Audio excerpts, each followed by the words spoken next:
Siddhaswarupananda, Paramahamsa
Swarupaya, Radha Krishna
Madana, Mohana,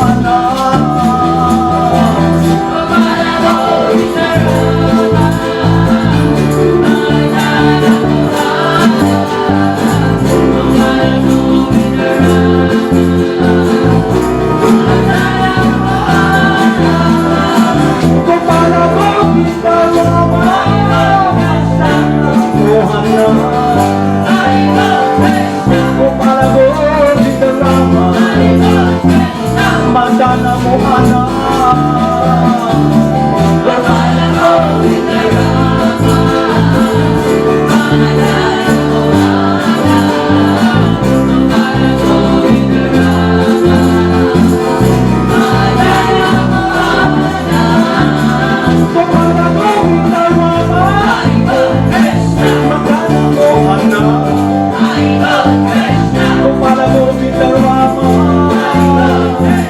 Madana Mohana.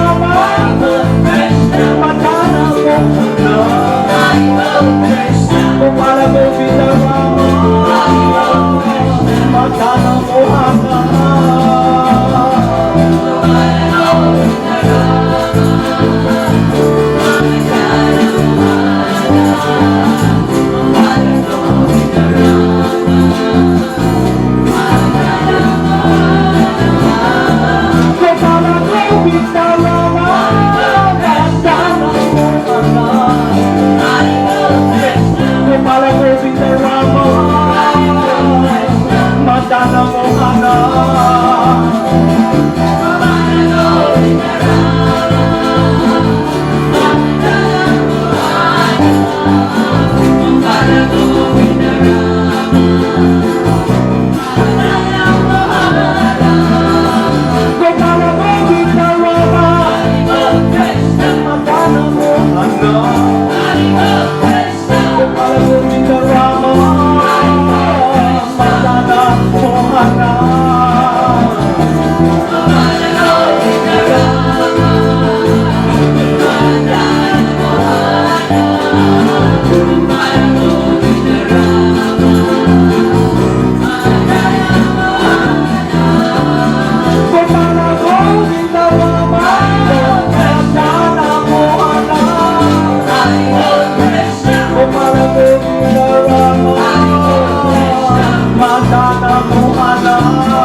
Madana Mohana.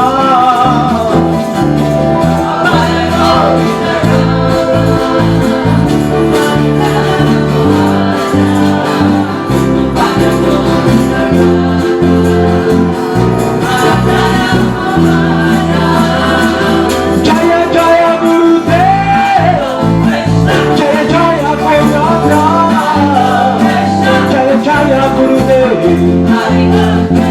Jaya Jaya Bhagavan.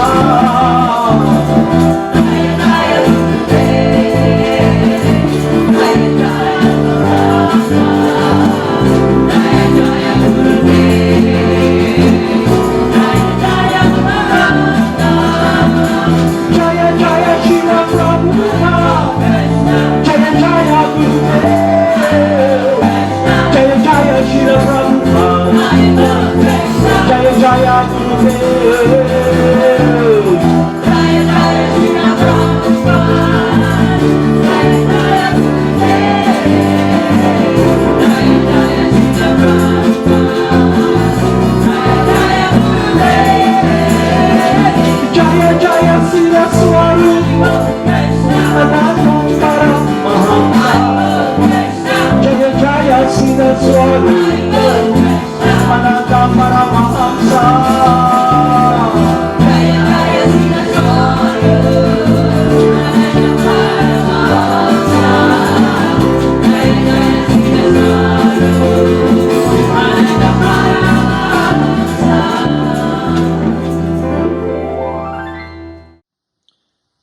So,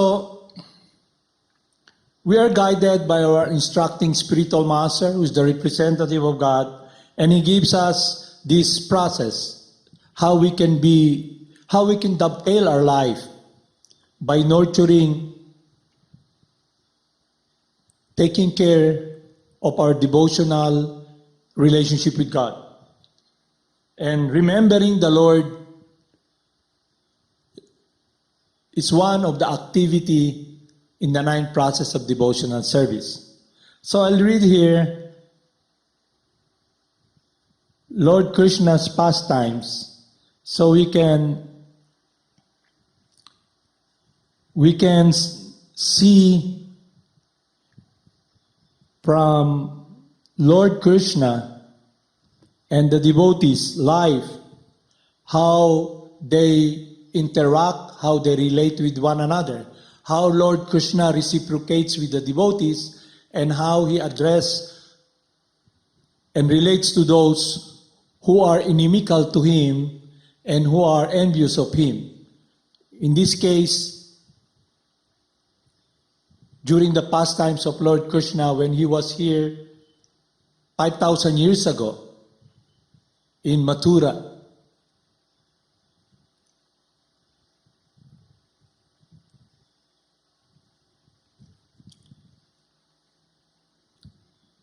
Krishna enters Mathura. While Akrura was offering his prayers to the Supreme Personality of Godhead, the Lord disappeared from the water. An expert dramatic actor changes his dress and assumes his original feature. After the Vishnu Murti disappeared, Akrura got out of the water, finishing the rest of his ritualistic performance. He went near the chariot of Balaram and Krishna and was struck with wonder. Krishna asked whether he had seen something wonderful within the water or in space. Because while Akrura was taking his bath, doing his religious ritualistic activities, he was able to see Lord Krishna's universal form.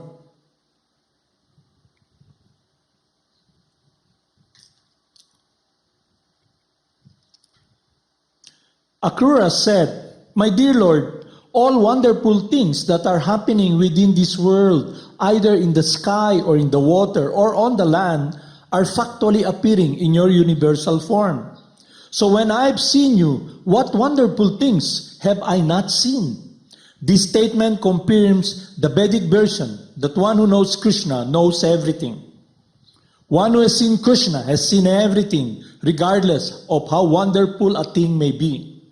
My dear Lord, Akrura continued, "There cannot be anything more wonderful than your transcendental form.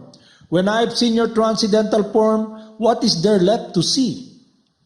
After saying this, Akrura immediately started the chariot by the end from Vrindavan to Mathura.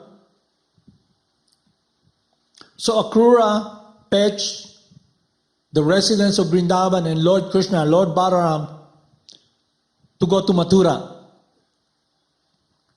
All passerbys along the way who saw Krishna's and Balaram could not help but look at them again and again. In the meantime, the other inhabitants of Vrindavan, headed by Nanda and Upananda, had already reached Mathura by going through the forests and rivers. They were awaiting the arrival of Krishna and Balaram. Upon reaching the entrance of Mathura, Krishna and Balaram got down from the chariot and shook hands with Akrura. Krishna informed Akrura, "You may go home now because we shall enter Mathura along with our associates." Akrura replied, "My dear Lord, I cannot go to Mathura alone, leaving you aside. I am your surrendered servant.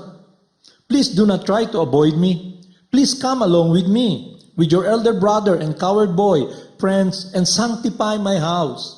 My dear Lord, if you come, my home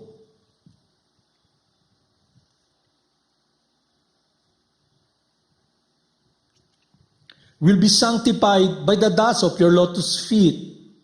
The waters emanating from the perspiration of your lotus feet, namely the Ganges, purifies everyone, including the forefathers, the fire god, and other demigods. King Bali Maharaj has become famous simply by washing your lotus feet, and all his relatives have achieved the heavenly planet due to his contact with the Ganges water.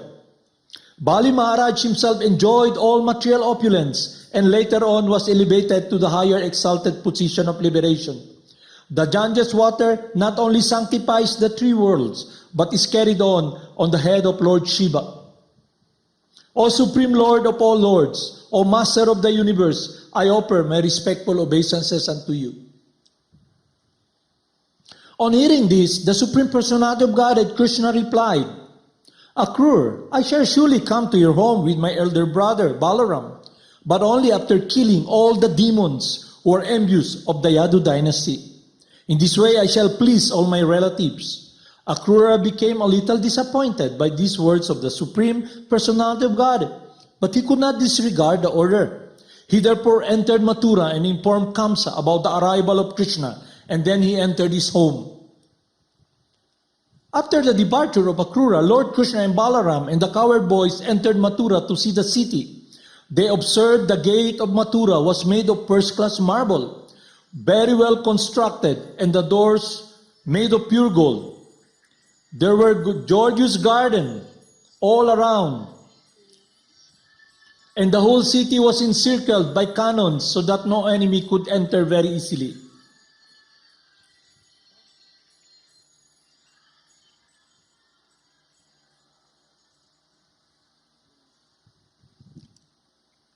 They saw that all the crossings of the roads were decorated with gold, and there were many rich men's houses, all appearing symmetrical as if constructed by one engineer. The houses were decorated with costly jewels, and each and every house had nice compounds of trees, fruits, and flowers. The gardens, corridors, and verandas of the house were decorated with silk cloth and embroidery work in jewels and pearls. In front of the balcony windows were pigeons and peacocks walking and cooing. All the grain dealers' shops within the city were decorated with different kinds of flowers and garlands, newly grown grass and blossoming roses. The central doors of the houses were decorated with water pots filled with water, and mixture of water and yogurt was sprinkled all over around. There were flowers decorated with burning lamps of different sizes over the doors, and there were also decoration of fresh mango leaves and silk festoons on all the doors of the houses. When the news spread that Krsna and Balaram and the cowherd boys were within Mathura, all the inhabitants gathered, and the ladies and girls immediately went up the roof of the houses to see them. They had been awaiting the arrival of Krsna and Balaram with great anxiety, and their extreme eagerness to see Krsna and Balaram, the ladies did not dress themselves properly. Some of them placed their dress in the wrong place. Some anointed their eyes on one side only, and some wore ankle belts only on one leg or on one earring. Thus, in great haste, not even decorated properly, they came to see Krsna from the roofs. Some of them had been taking their lunch, but as soon as they heard that Krsna and Balaram were in the city, they left their eating and ran to the roof. Some of them were in the bathroom taking their baths, but without properly finishing their bath, they came to see Krsna and Balaram. Passing very slowly and smiling, Lord Krsna immediately stole their hearts. He who is the husband of the goddess of fortune passed through the streets like an elephant. For a very long time, the women of Mathura had heard about Krsna and Balaram and their uncommon characteristics, and they were very much attracted and eager to see them. Now, when they actually saw Krsna and Balaram passing on the street and saw them actually with their eyes, they took Krsna and Balaram within their hearts and began to embrace them to their fullest desire. Their hair stood up in ecstasy.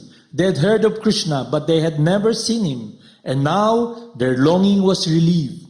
After going up on the roofs of the palaces of Mathura, the ladies began to shower flowers upon all the brahmanas in the neighborhood, also went out with sandalwood and flowers and respectfully welcomed them to the city.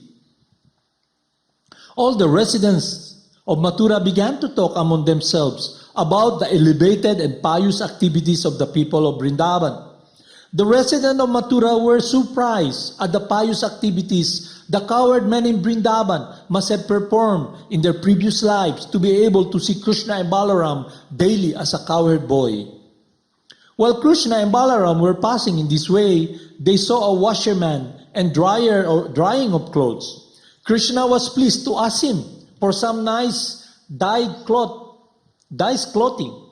He also promised that if the washerman would deliver the nicest dyed cloth to him, he would be very happy, and all good fortune would be his. Krishna was neither a beggar, nor was he in need of clothing. But this request, he indicated that everyone should be ready to offer to Krishna whatever he wants. That is the purpose of Krishna consciousness.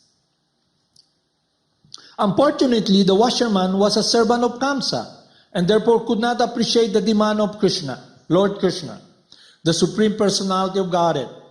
This is the effect of bad association.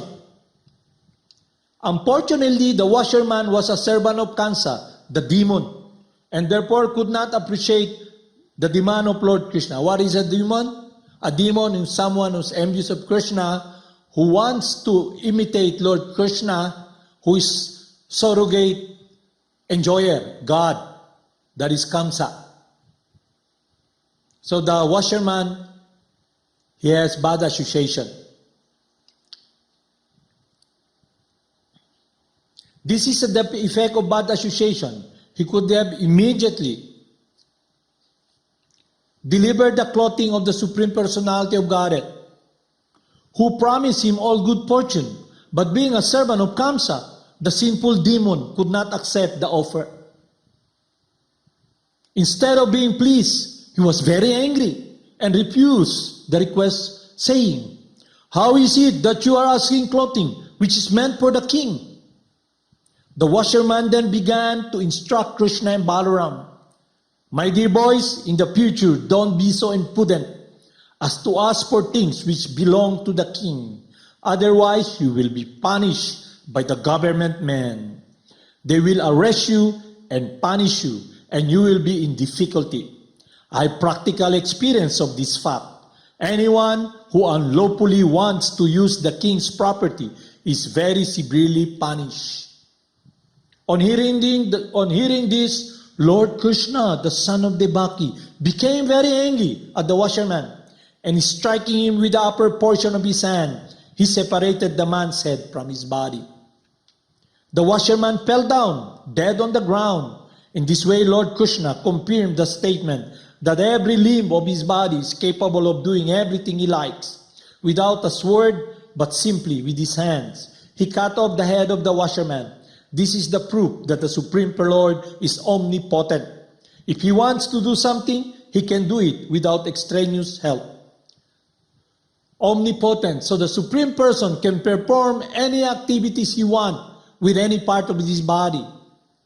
He can eat with his hands. He can eat with his eyes. That is omnipotent, inconceivable potency of God. When we speak of inconceivable, beyond our comprehension.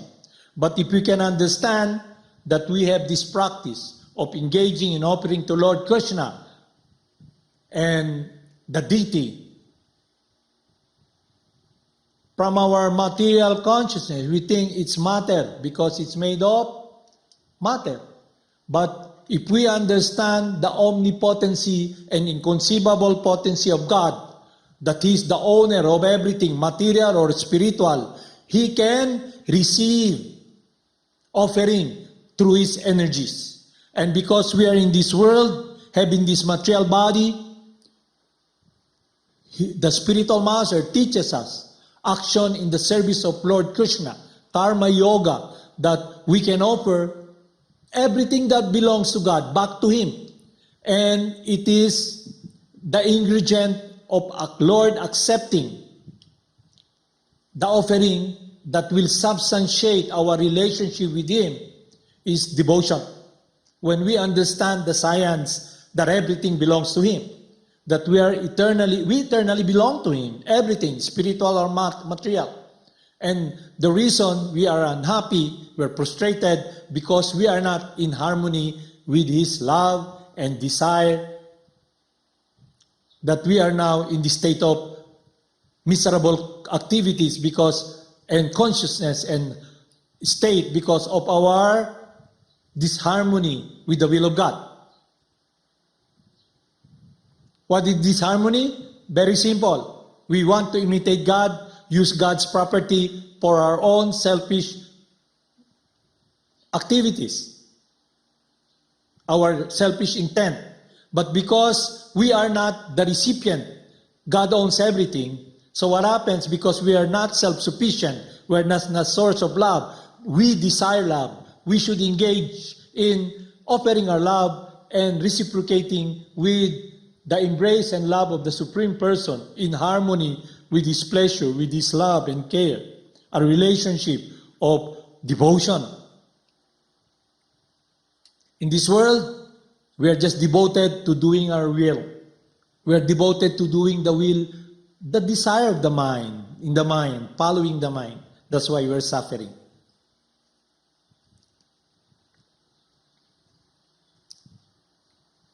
After this ghastly incident, the employees of the washerman immediately dispersed. Leaving the clothing, Krsna and Balaram took possession and dressed according to their choice. So they all ran, all the followers, because birds of the same feathers are of the same birds. You know, when they saw their leader, dead, they became so afraid. They continued to proceed. So the coward boys, Lord Krishna, took their choice and got the clothes they want and need and left everything that's not needed. They continued to proceed. In the meantime, a devotee tailor took the opportunity of service and prepared some nice clothes from the cloth for Lord Krishna and Balaram. Thus, being very nicely attired, Krishna and Balaram looked like elephants dressed with colored clothings on the full moon day of the dark moon. Krishna was very much pleased with the tailor and gave him the benediction of Sarupya Mukti, which means that after leaving this body, he would be liberated and would attain the same bodily exactly like 400 Narayan in the Vaikuntha planet. So Sarupya Mukti is when the devotee is given benediction by Lord Krishna to have the same transcendental form in his planet, to engage in eternal devotional service.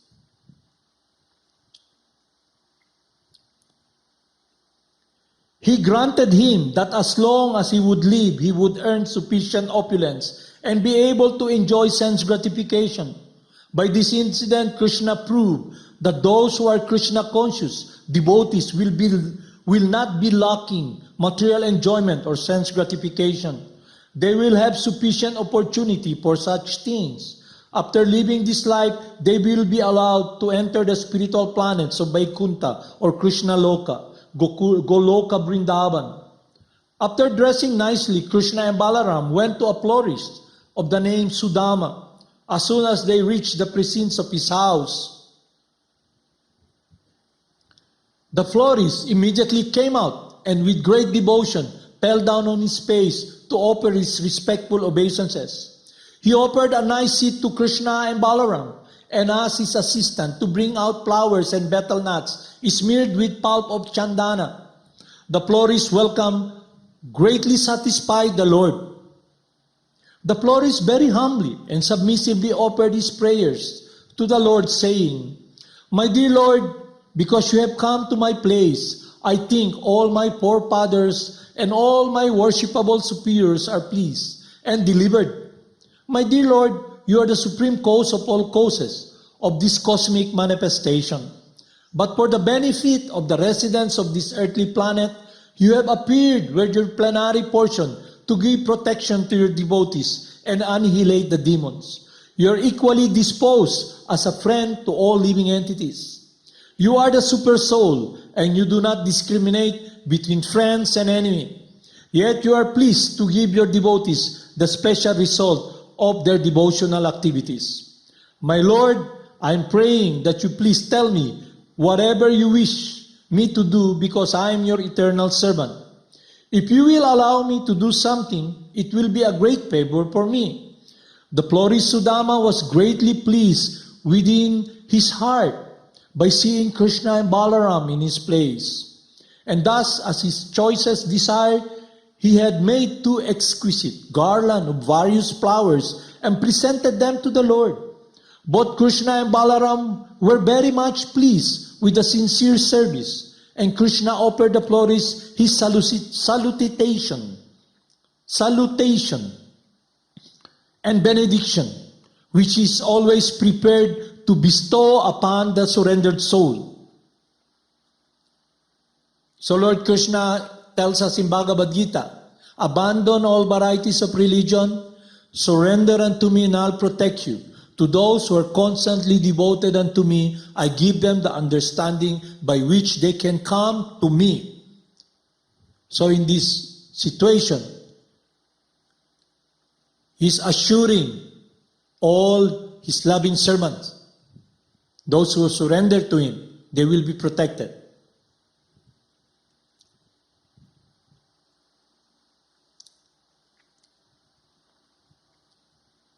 Both Lord Krishna and Balaram were very pleased with the sincere service, and Krishna offered the florist his salutation and benediction, which is always prepared to bestow upon the surrendered soul.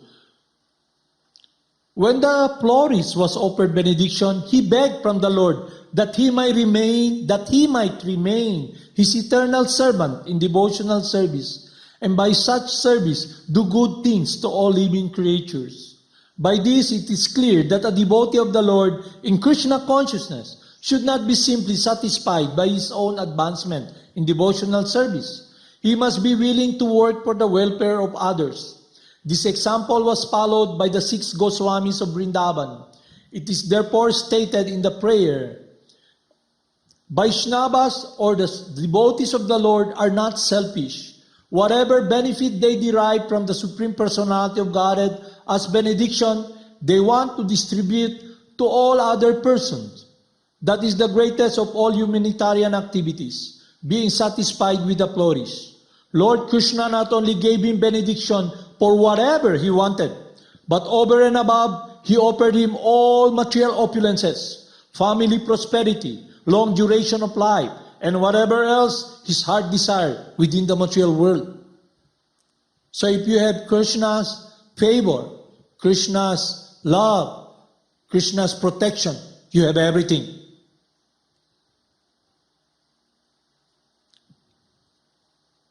So we can now see whom we should take shelter. Illusion, based upon our ignorance and disease of trying to play God, imitate God, and take shelter of illusion, the moving temporary world which we are trying to control. And Krishna comes through his confidential loving servant, giving us the holy names to purify us from this misgiving and contamination. So we can be embracing Krishna. The effects of the contamination is, in this world, the symptoms is what we can see in Kali Yuga, the age of quarrel and confusion. Everyone in this material world who is not in harmony with the will and the desire of the Supreme Person, who is not in love and who is not in loving, pure devotional service, definitely his focus or her focus is in this material world doing his will. The effect of doing one's will is one becomes frustrated. Very simple. Our craving is misdirected upon this temporary world. We are not in harmony, in tune. Lord Krishna, for example, you wanting to hear, nice music from FM, but you're in AM. You're trying to enter a world that is completely not in harmony with God's will, your will. That is the problem with all of us. We want to do our will. But because we are not self-sufficient, we are not the supreme protector, we are dominated. Our struggle to imitate God will be a failure. It's a futile attempt. In the beginning, we're already defeated. We'll never succeed. And there will be repercussion. What is that? We will not be able to experience the sweet embrace of Lord Krishna. Just like what the residents of Mathura, who are all remembering Lord Krishna. In devotion, they've heard about the glories of God, but they never seen Krishna. But in their heart, in their daily activities, it's simply about Lord Krishna, of what they've heard from their spiritual master and the Vaishnavas. How they have heard that Krishna protected all the residents of Vrindavan. He lifted Govardhan Hill, defeated King Indra. That even when Lord Brahma, the creator, was so interested and amused, he's fascinated what Lord Krishna is doing. He played a joke on Lord Krishna and still all the coward boys. And when he came back, he was so astonished after a year that when he saw all the coward boys that he kidnapped, he saw all of them there. But the difference, they have seen the innumerable forms of Lord Krishna. And he cannot figure it out. So all the residents of Mathura were in loving remembrance. That is the reason we are chanting the holy names of God. God descends, purify us from this contamination in our mind, from our hard-heartedness. It will purify our heart. In this world, the deity, the center is us. And what we try to nurture, to cling on, is this anger because of our frustration. We live to hate. We dislike. So the devotee who's on a transcendental consciousness, described in Bhagavad Gita, is this. He does not see an enemy. He does not see a friend. He sees everyone in equality as the loving servant of God. And you may ask, why did he kill this demon, the washerman, if he's equal? Because everything that God do or he does is transcendental. It's all good. You always see God is good.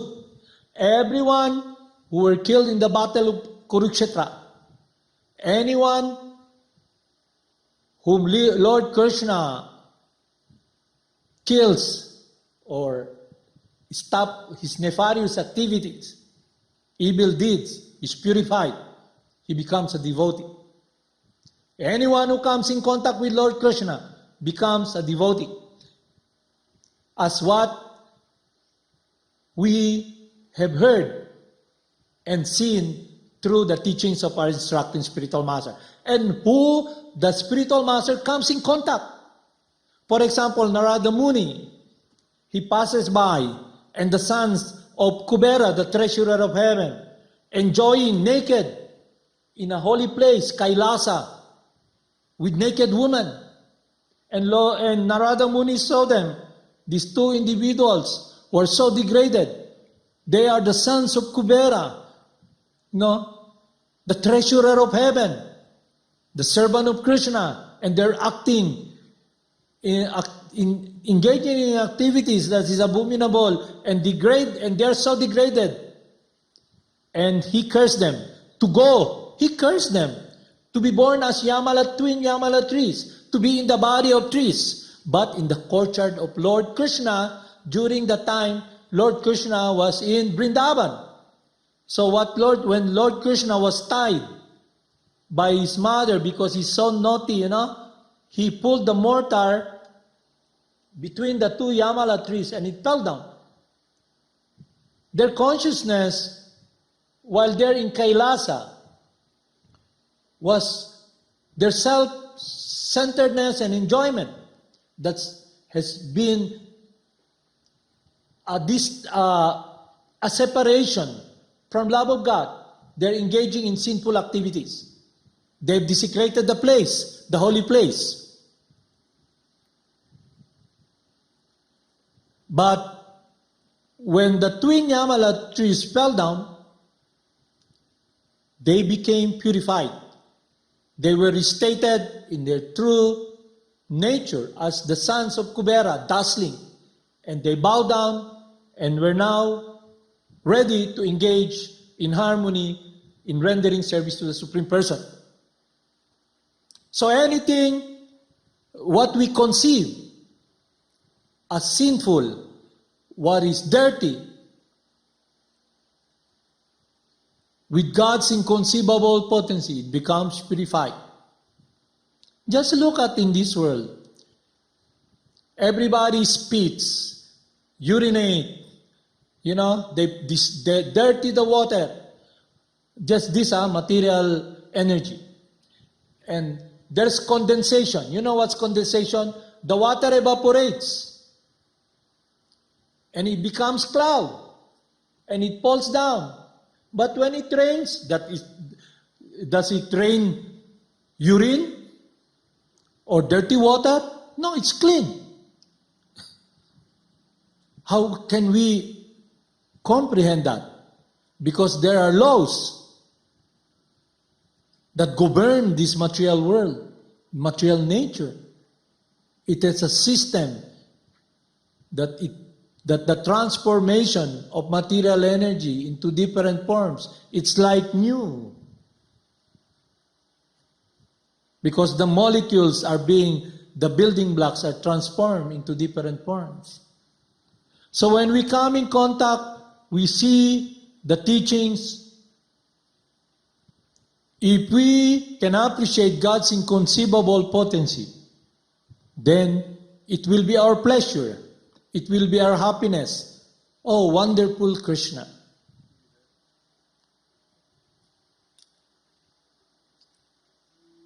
And also the attitude. The attitude of a demon, someone who is inimical to God because of bad association, who is envious of God, that even though he's in the presence of Lord Krsna is asking him, he cannot see Krsna because of his heart, which is not purified. He has no devotion. That is the reason we chant the holy names, to uncover this covering of envy, the hardness of materialism that has covered our whole consciousness. We're become hard. Association is very important. The words we hear, just like if you walk on the seashore, you're thinking, I will not get salty. I will not go and swim in this salt water. But because the breeze coming from the ocean, from the sea, touches your body, you cannot see that the mist is salty. And you begin to taste it. My body is salty. So by association, with the devotees of God, we become purified.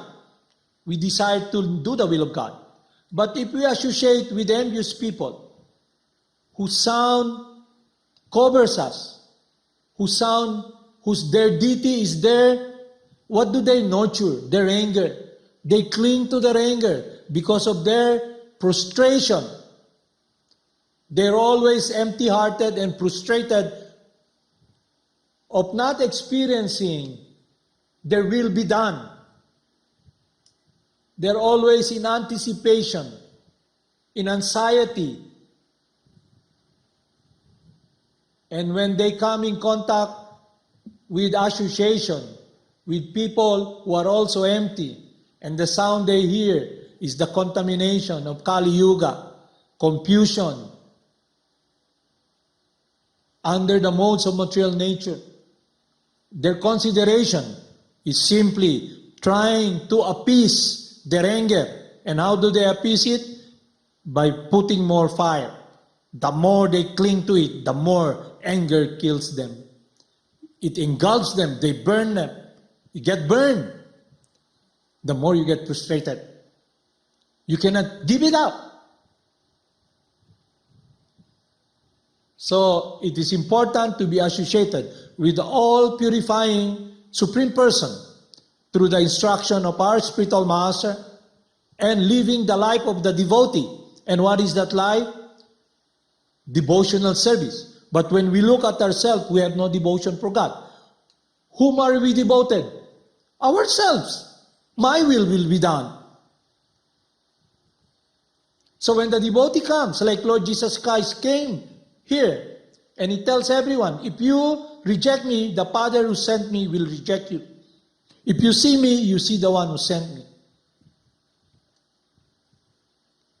So what is that connection?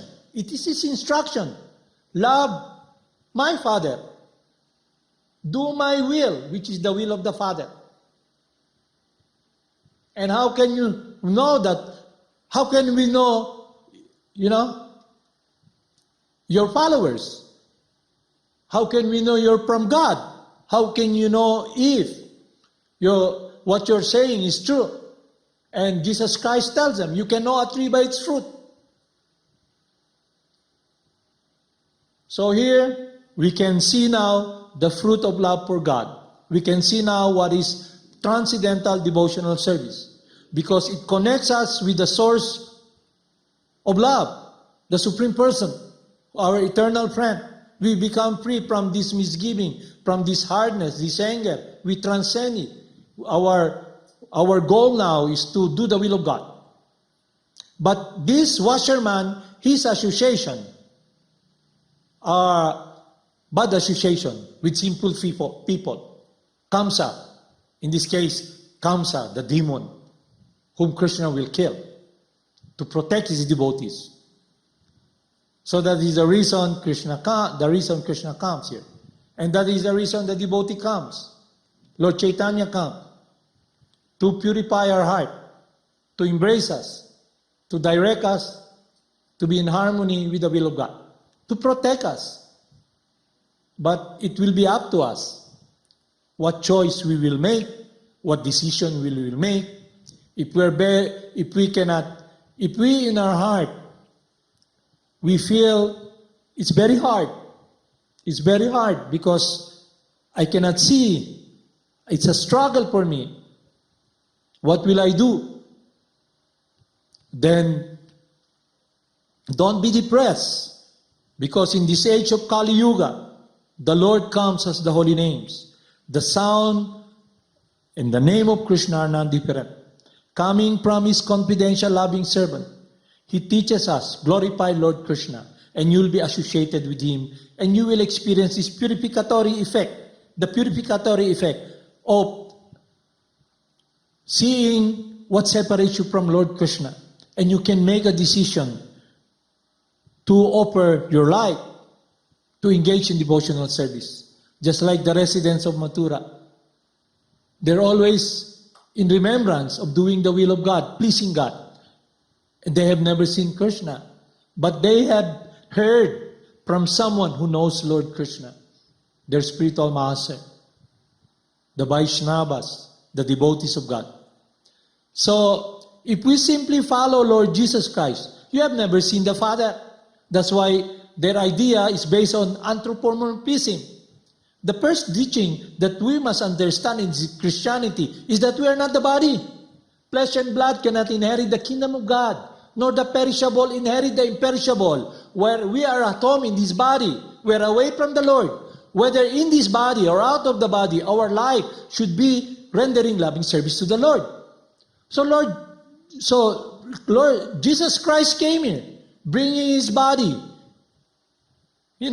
but because he's transcendental, his body is 100% doing and engage in a transcendental loving service of the Supreme Person. We must understand what is transcendental and accept what is inconceivable, based upon the teachings of the saintly person. Authorities coming from Lord Krishna. Because he's a person. He has his desire, he has his will. And us, we have also desire and will. But we are not self-sufficient. And when we try to imitate him, this is a state of what we are in now. We are so insecure. They put forward this teaching, survival of the fittest, that nobody survives actually. It's a struggle on and on to find a foundation for security. So the living entity who has become the servant of matter struggles very hard to maintain his dominion, this body, to find security and happiness. But it's futile because you are not the body. You're going to leave the body. And here, Lord Krishna assures us through the life of this tailor, devotee, simple folks, this florist who makes garland. And he assures him that because of your surrender, you will have everything. All your heart's desire will be fulfilled. Your heart's desire will be fulfilled. I'll give you one example. You know, during the pastimes of Lord Krishna, because the Yadus and the Pandavas are enemies, not the Pandavas, but the Kuru dynasty, headed by Dhritarashtra and Duryodhana. They hatched a plot. They invited Durvasa Muni with his 2,000 disciples to eat lunch in the house of Arjuna. And Lord Krishna found out that, wow, if Durvasa Muni goes there and the Pandavas are not able to facilitate them, they will be cursed. They will be put in great trouble. So what Lord Krishna did, he went to the house of the Pandavas and asked Draupadi, is there anything left over here, food offered? Yes, there's some grains there. And you know what he did? He just ate a grain. And immediately, the cause of all causes, who took that morsel of grain, immediately Durvasa Muni did not experience hunger while taking a bath, and all his disciples. And they never thought about going to the house of the Pandavas to eat there, because Krishna fulfilled already their heart's desire, fulfilled their hunger, and also protected the devotees. So it's a word of love, a relationship that we have long forgotten, because the relationship we want is based upon this illusion that thinking I am this body and this world belongs to me, I should stay here. I should stay here forever. Even in the face of adversity, that you cannot stay here forever. But we're so conditioned. And we have developed a character already of doing our own will, of this envy of God, trying to do our will. So when we come in contact with the spiritual master, with Krishna, we will become purified. We'll be able to see what the difference between what is transcendental and what is not transcendental.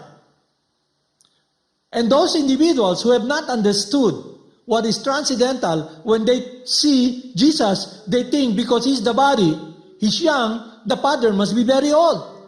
It is anthropomorphism, meaning that we're putting material consideration upon God by using our imperfect senses, which cannot see God. We cannot ascend to God because it's made of matter. It's a different energy. And when they discuss about the Father, he's very old but kind-looking, sitting on a big chair, and Jesus Christ sitting on a small chair. Or, this throne they call. And with long beard. Jesus Christ's beard is up to here. But the beard of the Father is so long, and it's white. But that is not the description of God. When Arjuna asked Lord Krishna, how come you said that this science, you taught it to the sun god, Bibhasban. They're senior to you. How come you can remember them? I cannot. And Lord Krishna tells him, many, many birds have passed. All of them I can remember. But you cannot, because you're not the body. And my body is transcendental and eternal. God never forgets. We forget, because we are not all cognizant. We are not omnipotent. But in this false lordship, we think that we try to put Krishna in the box. God is like this. We try to think devotional service is this. This is the security. This is how people should be connected with God. This is how they should do activities to be connected with God. These are all nonsense. So here we can see and appreciate the heart of the devotee. He prays, please, my Lord, allow me to pass on these teachings so others can be connected in your devotional service. That is the reason the spiritual master comes here. So we should be very aware of our situation, of a state where it's a virtue to know where we are. That's why spiritual life or relationship with God is not based upon surrender to the organization. It's not based upon surrender to the temple. It is a very personal relation, activity that we do, a choice to do the will of God, to be loving God, to render everything back to God, to embrace God, to take shelter of God, not to take shelter from those who are surrendering to the organization, thinking that they're already there. That's why the spiritual master comes. He writes, the instructing spiritual master, write thousands of verses coming from Lord Vyasadeva, from Lord Krishna, pointing to giving us clear, not hint, clear, with clarity that we can love God. But because those individuals are so contaminated with trying to imitate God, they even bring it in the field of so-called religiosity or so-called spiritual life. They now change scripture and appoint themselves. We are appointed now as the representative of God. Because I'm the son of a devotee, I will be the representative of God. That may be true or not true, but that is not the process. That is the reason our instructing spiritual master wrote so many books to guide us, because telling us we can love God. We can engage in surrendering and tasting and be in harmony with the desire and the will of God. But what they're trying to project, do my will. My will be done. You pass through me, kiss my ass, scratch my back, or else you cannot get or enter the world of so-called devotional service. And how do they project it? Their dominion, their anger. And how do they do it also? They threaten you of damnation. We should not be fearful, because we should be established with the truth and act upon the truth and live the truth. Live the life of a lover, a devotee of God, surrendered to God. No fear, because Krishna assures us He will protect us. Not these so-called surrogate, gurus or people who are so contaminated with material consideration and so cruel in their heart. Look at the life of those who were given, who were able to taste the sweetness of devotional service. Their heart is so magnanimous to stay and pass on the love that they have experienced by giving them, teaching them the truth. But these people, they're not like that. They pass on something that is different. They're in a different wavelength. If you want to hear FM music, tune in FM. Not from AM tuning from all these people who thinks that spiritual life is based upon their material consideration. They were given the opportunity to be with the spiritual master, just like all these so-called gurus. They were in association with the pure loving servant of the Spirit of Lord Krsna. They're initiating spiritual master, our instructing spiritual master. He's in front of them. He wrote so many books telling us, you can love Krishna. He's your best friend. But no. They changed it. They appointed themselves. So now, they want that if you want to love Krishna, pass through them. No, that's not the system. That is the reason our instructing spiritual masters wrote so many books. That is the reason he comes and canvas, because his heart is the same heart as this florist. He cares. His heart is so magnanimous, overflowing with love and affection and transcendental happiness. He loves us. But because this person who may be in a situation thinking, I can keep all the teachings of the spiritual master, and you should pass through me in pain, kneel down, kiss my ass. This is nonsense. You should not be threatened by these people. Can you be threatened? Can life be threatened? Can love be threatened? No. The devotee who makes progress in his love, in rendering loving service to Krishna, is not threatened. He's not afraid. And he sees. And those individuals who try in prostration will be experiencing so much anger in their heart that they're miserable because they nurture anger and cruelty. They cling to it instead of focusing upon the teachings, the process, the will of God. So all of you here, just like you're given the opportunity to be in the temple of God, to be in association with the teachings of the spiritual master, to be offering to God. But you should ask, am I making progress? That even though I'm in a situation, I engage in severe penances, austerities. Austerities means sacrifice. Sacrifice. Am I gliding or experiencing? Am I encouraged, motivated to carry on? If you're making progress, you'll be motivated. You have the reason to wake up in the morning. You have the reason to work. You have the reason to struggle. But that is your protection, because now you will be the servant of God. You will engage your body, this material body made of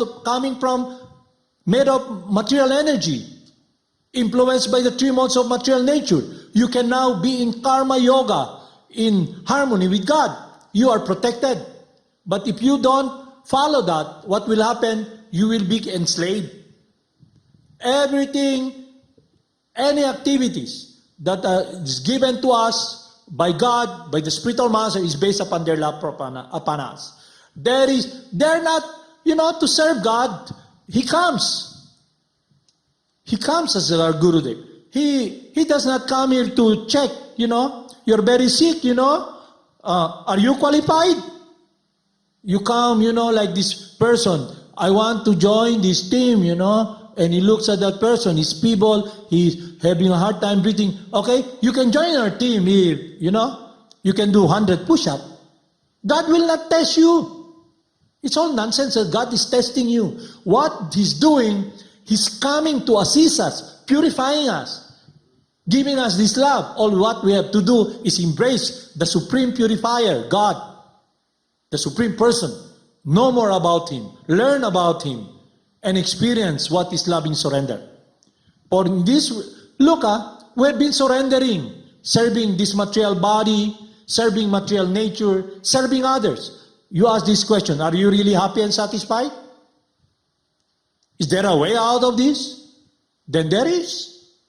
Like the Floris, that, the opportunity that we have, if we become purified, if we are able to see and come in contact with the devotee of God, we can see light.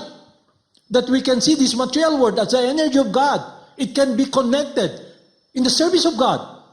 It's not anymore a field of activities, the venue where we try to engage in our field of activity, to manipulate that engulfs us.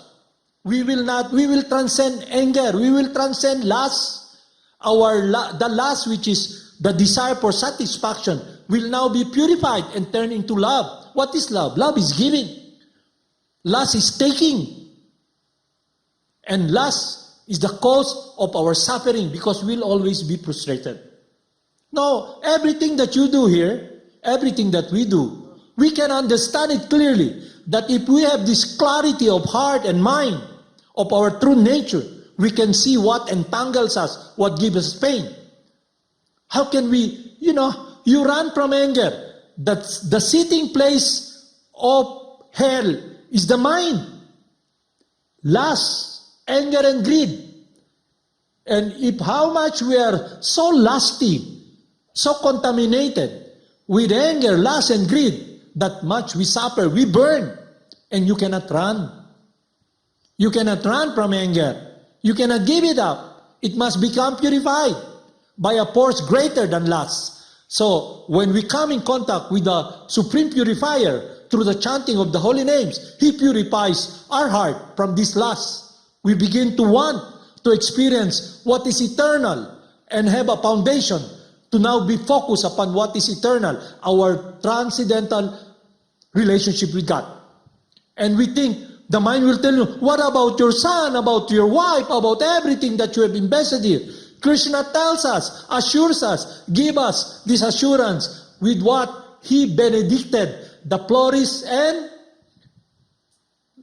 the tailor. He tells them, whatever you want in your heart's desire, it can be fulfilled. All your family members will be liberated. All your worries, I'll take care of it. The mind will tell, no. Because of our attachment to this material body, our deity, our idol, this body. Mirror, mirror on the wall, who's the greatest of them all? Mirror, mirror on the wall, vanity, who's the most fairest of them all? How beautiful I am, You cannot even see that you're not the body. That if there's a zipper here, you can hold your brain. Why am I in this situation? How can I get out? Krishna, the holy names. Embrace Krishna. And the mind will say, no. And all your friends will say, no.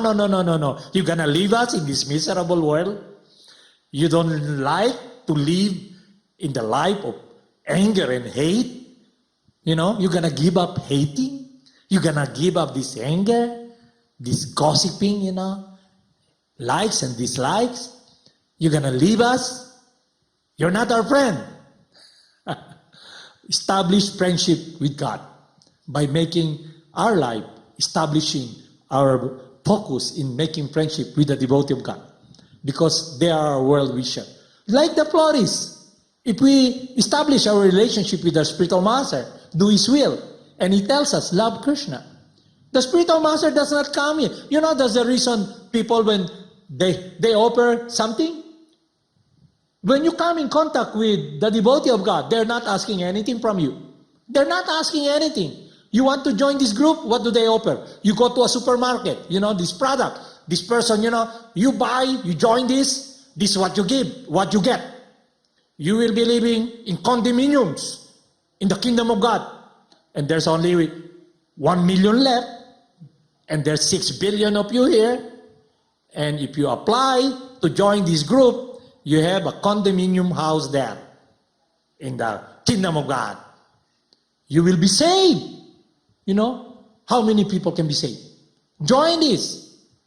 And then when you come to this yoga system, you know, you will experience relief, purity, calmness of the mind. Do yoga, you know, you can become one with everything. You develop this positive thinking that dying, suffering, anger in this world, old age, they are all nothing because you're nothing.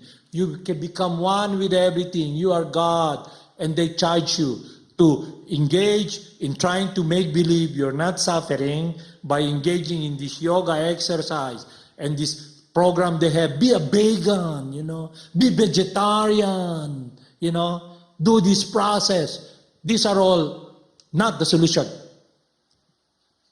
The solution is love for God. That is the teaching of the Son of God. That is the teaching of Lord Krishna. That is our eternal word, rendering lang service. Just like what the florists and the residents of Mathura and the residents of Gokula Vrindavan, these said Pastimes invites us to enter that world under the protection of the Supreme Protector. So we will have no fear. Just like, don't you notice, if you have this child who has a very powerful father, you know, he walks around, he's very small, but he's not afraid of everyone because he has someone who is all powerful. No fear. So that should be our state of surrender. Not this arrogance that I belong to this group, I am the son of a devotee, I've been appointed, and I'm working in the project of the spiritual master, and I am above everyone else. And I make now distinction. Who will come? Who will be relegated? Who can I put? You know, I can give this teaching. Who will be in harmony because they kiss my ass, and they experience this pseudo control, pseudo power. You know, look at the person, this demon. He's in front of Krishna. He cannot see Krishna. We are in this temple. But if we are so contaminated, we will not see it as a place we can dovetail our heart, our life with the service of God. We won't see it as a place that will enhance our vision, our understanding of God. But rather, we see it as a deterrence for our enjoyment. That's why they don't associate. Demons associate with demons. Birds of the same feathers are of the same birds. Those who are devotees, who wanted to become a loving servant, to be reinstated in their natural situation of doing the will of God, they will find association that will be conducive to serve God. And those who are inimical of God, who don't want to do the will of God, they will be associating with those who are not also doing the will of God. Because it does not give them this, guiltiness in their heart. That whatever they do, it's okay. Eat and dine, tomorrow you die. Do your will. You're gonna do your will. I do my will. We do our will. We work together to do our will. Now you associate with individuals who are seeing the truth. They tell you, you know what? You have no clarity. You don't know how, you have no discernment. You have no discernment of what right is, what wrong, what is right or wrong. And you're so much in confusion because of your ignorance. And then the disease of egotism, false ego. No, you're intelligent. They get hurt, You tell them the truth. You're hurting me, You're hurting me. Just like this tortoise, so full of mud. And the devotee comes, this tortoise, he'll die from the heat of the sun. And not only that, the predators are there, the crocodiles and everyone there who's waiting to eat him, and he's full of mud, and the mud has become petrified. It has become fossilized, that he cannot take it out. He's just there, encumbered, just like the spirit soul, encumbered in this body, under the three modes of material nature. You cannot get out. You cannot run from anger, because you're covered by the mind. The reason you have this body, because the subtle body, the desire, is now manifested in engrossment because of this body. And you try to run away from anger. You try to purify anger, lust, because it is a distinct energy, not transcendental, a distinct energy from life, a distinct force, lust, anger, and greed. And it gives me pain. That's why when an angry person, he suffers. And when your meditation is based upon lust and anger, and you're angry at someone, you're the first person who's gonna suffer. The person whom you're angry is not angry at you, but you have already planted, just like, this redo.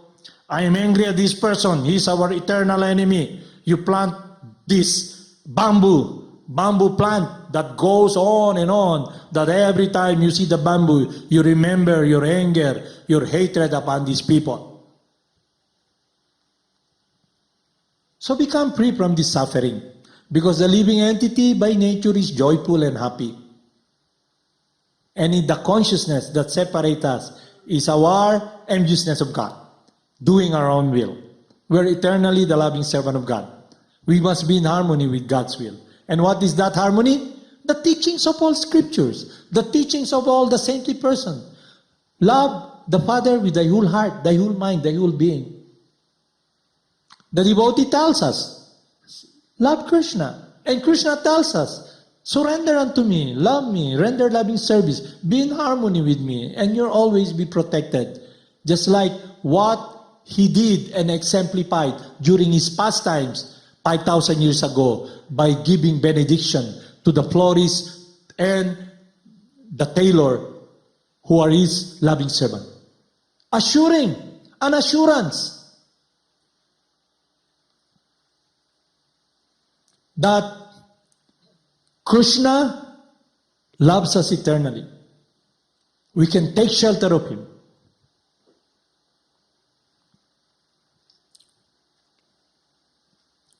So let us continue our study program tomorrow. Time is past, so been a long time we've been talking about this. So Haribol Namaste. Let's have a short chant.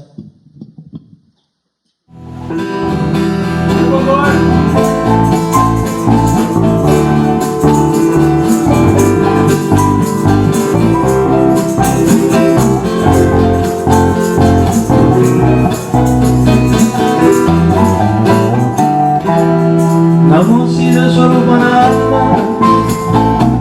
Paramahamsa Namine, Gora Karuna Swarupaya, Radha Krishna Prasayate. Namo Siddhaswarupananda, Paramahamsa Namine, Gora Karuna Swarupaya, Radha Krishna Prasayate. Krishna Chaitanya, Radha Krishna Narayana, Shri Krishna Chaitanya, Radha Krishna Narayana. Shri Krishna Chaitanya, Radha Krishna Narayana, Shri Krishna Chaitanya, Radha Krishna Narayana. Bhakti Shri Krishna Chaitanya,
Madana Mohana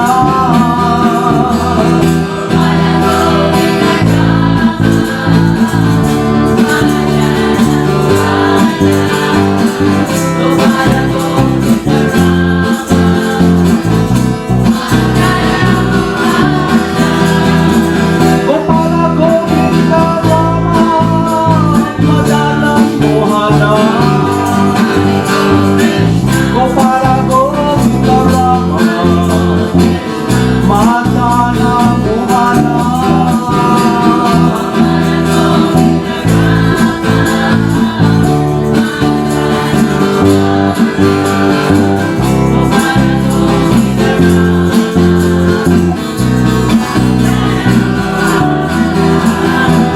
Gopala Govinda Rama Madana Mohana Gopala Govinda Rama Madana Mohana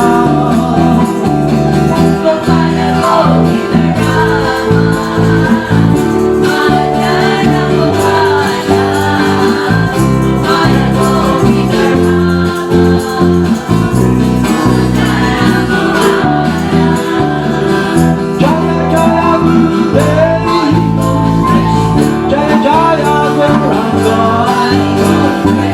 Jaya Jaya Gurudev Jaya Jaya Gauranga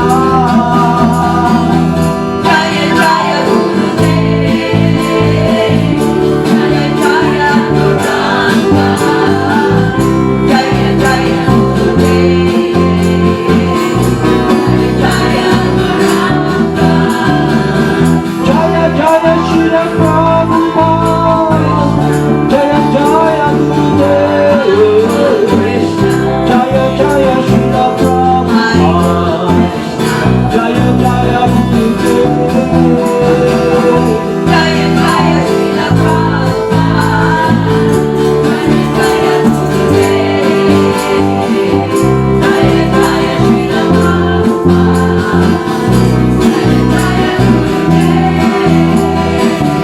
Jaya Jaya Siddhaswarupananda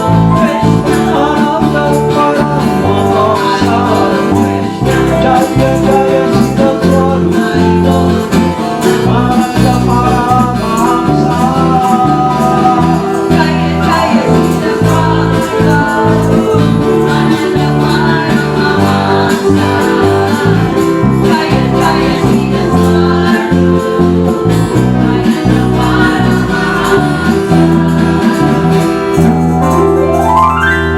Namo Siddhaswarupananda